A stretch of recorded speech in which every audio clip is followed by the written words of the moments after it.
Et à la présidentielle était au CES, vous savez, le fameux salon high-tech de Las Vegas.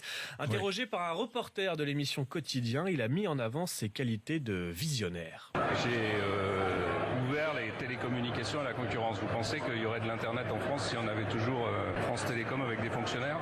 Alors notons d'abord que le mot fonctionnaire est presque péjoratif dans la bouche de François Fillon, mais surtout il donne le sentiment que sans lui, les Français n'auraient jamais pu accéder au monde fantastique d'Internet.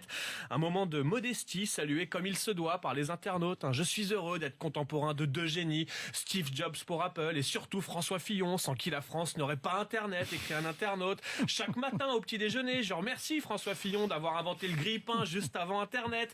Est-ce que François Fillon revendique aussi l'écriture, l'imprimerie et la télévision, se demande un autre. Même Manuel Valls y est allé de son tweet ironique samedi soir. Grâce à François Fillon, je peux vous écrire ce tweet depuis Évry, écrit Manuel Valls, qui en profite au passage pour remercier France Télécom, son réseau et ses agents. Ça ne coûte rien en période électorale. Enfin, certains internautes veulent rendre à César ce qui est à César. Si Fillon a permis le développement d'Internet, il faut reconnaître que Bayrou a créé le premier modem français.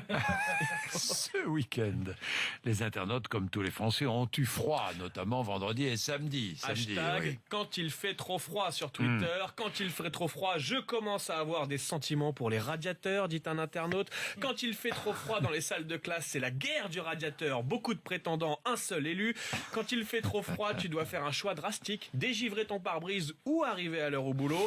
Quand il fait trop froid, tu ouvres la porte du frigo pour chauffer l'appartement. Sans oublier les poètes. Quand il fait trop froid, je déclare ma flamme aux femmes, mais elles prennent tout au premier degré. Il est 7h, elles prennent tout au premier degré. Il est 7h28, c'est ça ? C'est ça. Bon, il est 7h28. Précisément. Il a fait la liaison. Précisément, oui. À suivre dans Bourdin Direct. Il y a ce sondage, Jean-Jacques, qui nous